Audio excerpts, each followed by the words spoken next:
Janasena railway Koduru MLA ఆరవ శ్రీధర్ వ్యవహారంలో ట్విస్టుల మీద ట్విస్టులు వస్తున్నాయి. నివేదిక ఇవ్వకుండా విచారణ కమిటీ కాలయాపన చేస్తోంది.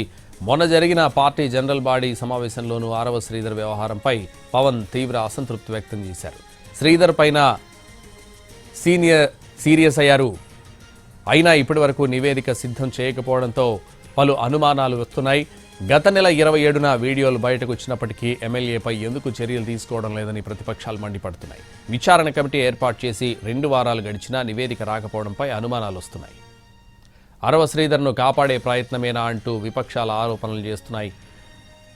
ఆరవ శ్రీధర్ వ్యవహారంపై నివేదిక మరింత ఆలస్యం అయ్యే అవకాశం ఉంది. ఈ వారంలో మరోసారి రైల్వే కోడూరులో పర్యటించనుంది విచారణ కమిటీ. పోలీసులు, అధికారుల నుంచి సమగ్ర సమాచారం సేకరణకు కమిటీ కసరత్తు చేస్తోంది.